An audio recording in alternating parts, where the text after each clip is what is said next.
बहुत डर लगता है। यहाँ पे हम लोग रात भर रह नहीं पा रहे हैं, रात को सोना नहीं हो रहा है, दीवारों पे दरारें आ रही है। कई बार 12-1 बजे रात को हमें बाहर आना पड़ रहा है और ये बर्फ का टाइम है। इस टाइम यहाँ पे रात को बाहर आना मतलब हड्डियां जम जाना।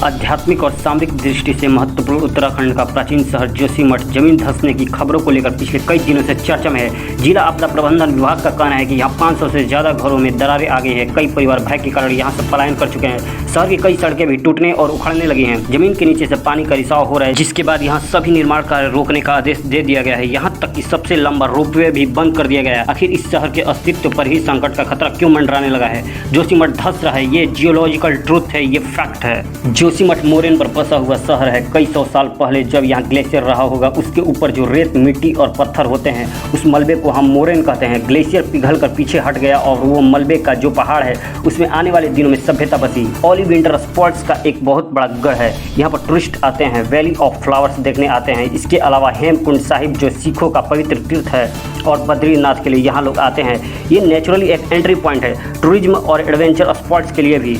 उस लिहाज से यहाँ पर प्रेशर बढ़ता गया और फिर सरकार यहाँ पर बड़े बड़े प्रोजेक्ट लेकर आई, जिसमें कम से कम 2 बड़े प्रोजेक्ट यहाँ पर हैं। एक जेपी का प्रोजेक्ट है, एक एनटीपीसी का प्रोजेक्ट है। इसका जरूर मिला जुला कर इफेक्ट हुआ है।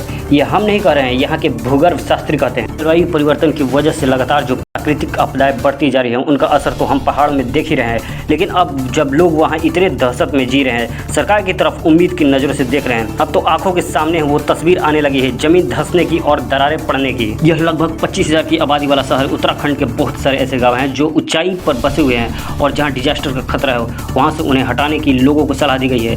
जो मकानों में दरारें हैं, जहाँ सबसे ज़्यादा खतरा है, जानकारों से बात करके वहाँ का निरीक्षण करके तुरंत लोगों को हटाना चाहिए। पहली चीज़ तो ये है कि उन लोगों को हटाकर उनकी शिक्षा का, रहने का, खाने पीने का इंतजाम करना होगा। इतनी ठंड वहाँ पर हो रही है, इन सब का इंतजाम करना होगा। पूरी तरह से सोचना होगा कि आगे कुछ सालों में पूरी तरह से गाँव हटाने पड़ेंगे। सरकार को एक बहुत बड़ा पुनर्वास कार्यक्रम चलाना पड़ेगा, जैसे टिहरी के लिए चलाया गया। टिहरी शहर जब डूबा, बांध बना, वहाँ सब लोगों को जमीनें दी गई, उन्हें दूसरी जगह बसाया गया। लेकिन ये तो खुद खड़ी की गई समस्या है। विशेषज्ञों से बात करने के बाद और अपनी नज़र से देखने के बाद एक ऑब्जर्वेशन के तौर पर मैं कह रहा हूँ, अब यहाँ के लोगों को हटाना ही एक तरीका है। अब मात्र एक ही तरीका है यहाँ से लोगों को हटाना। जोशीमठ में मैं बताऊँ कि वहाँ पर जो रैणी गाँव है वो तो हिल रहा है पूरी तरह से। स्थानीय लोगों का कहना है कि वहाँ पर एक चाई गाँव है, वहाँ पर बहुत पहले अच्छे फल फूल सब्जियाँ होती थी। इतनी ब्लास्टिंग और इतना ज़्यादा परेशानी हुई कि सब बंद हो गई।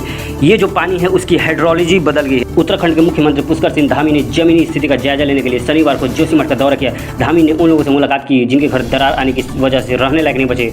मुख्यमंत्री ने कहा कि जोशीमठ सरकार के लिए अहम है, उनका प्रयास सभी को बचाना है।